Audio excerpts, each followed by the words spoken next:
you're gonna fail, and you're gonna fail, and you're gonna fail, and you're gonna fail, and then you're gonna win.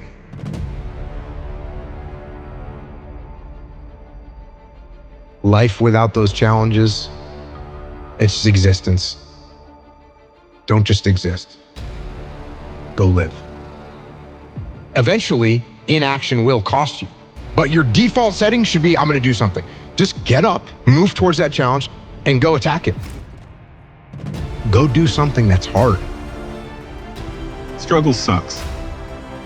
Depends on how you frame it.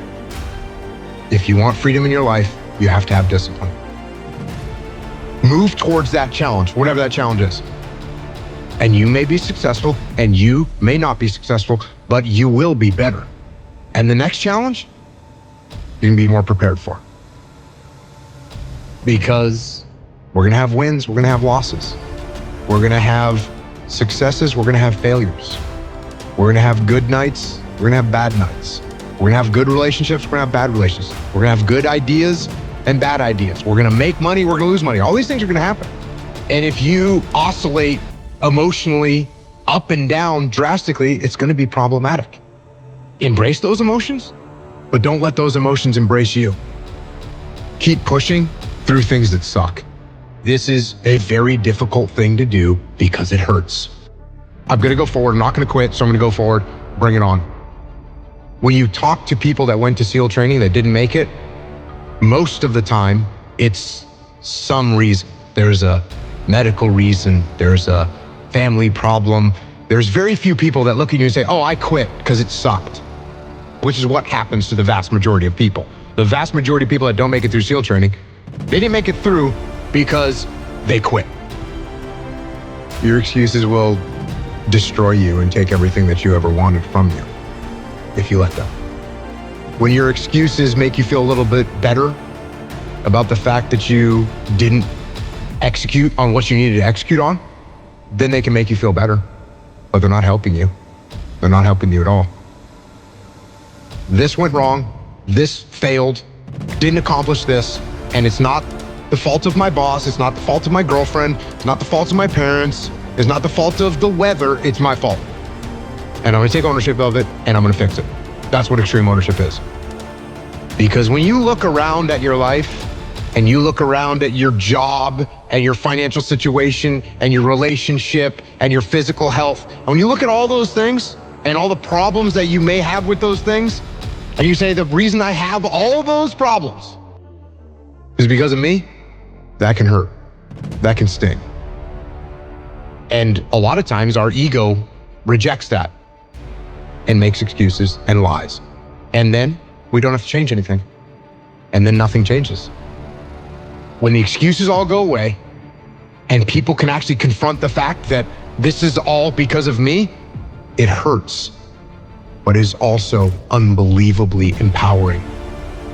Because the more discipline you have in your life, the more freedom you will end up with.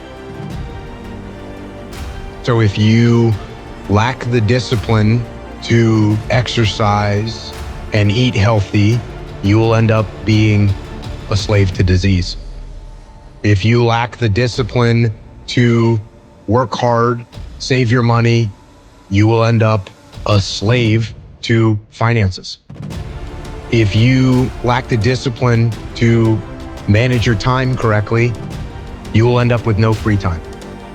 If you have self-discipline, if you have the discipline to save your money and work hard and invest your money properly, if you have the discipline to manage your time correctly and not waste a bunch of time, if you have the discipline to exercise and eat healthy, you will end up with freedom. And you're gonna start to progress in every aspect of your life. And you'll see that if you have that kind of discipline right now, you're gonna end up with freedom. If you have discipline, you will attain freedom. Go try and accomplish something that's hard. You may win, you may lose, you may succeed, you may fail. I'll tell you what, you'll be better. And if you don't have that kind of discipline, and you don't work hard, and you don't exercise, and you don't apply yourself, you're gonna end up shackled. So if you're in the woods and you don't know where to go, start walking. You got to start walking because the perspective's not going to change. You have to start moving forward. But standing there lost and not doing anything is just waiting to die, waiting to starve to death. Don't let that happen. I think it's really important because as men, we get conflicting messages about emotion and how to express it and what that looks like. And there's a lot of men struggling right now. Every human faces challenges, and you don't know what they've been through. Suppressing them isn't going to help, and nor is letting them run your life. Because you're sad, now you're going to make a bunch of bad decisions because you're sad. No, it doesn't work like that. It doesn't work like that. You're sad, okay. You get emotional sometimes, okay. Got it. Now, get control of your emotions and carry on with your life. And sometimes you're going to get hit with those waves, and that's okay. Oh, I'm having an emotional moment right now. There's something wrong with me. No, there's nothing wrong with you. There's nothing wrong with you. The other extreme is, oh, I'm letting my emotions run my life and I'm making a bunch of bad decisions. And my excuse is, well, I lost some friends or I had this traumatic experience happen to me. That's why I'm doing. That's just an excuse. And it's a very easy excuse. Guess what? It's time to carry on. Remember, don't dwell. I'm in control. This is my life. If you are in the problem, you won't see the solution to the problem. Take a step back, detach from the chaos, detach from the mayhem, detach from your emotions, detach from your ego, and be able to assess the best way to execute. That is the job of a leader. If you take any trait of a human being and you take it to an extreme, masculine or feminine or otherwise, you take it to an extreme, it's going to be a problem. Is it good to have no emotions whatsoever? No, that's called a sociopath. Is it good to let your emotions run your life and make your decisions based on your emotions? No, that's not good either. What do we want to be as a human, as a man? We want to be balanced. It's much easier to be extreme. It's much easier to say, oh, no emotions, cool, and turn them off. That's easier. Or a total emotion mayhem, that's easier. It's harder to find balance.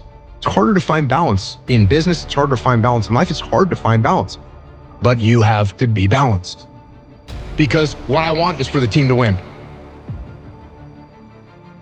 So be balanced. You're going to be okay.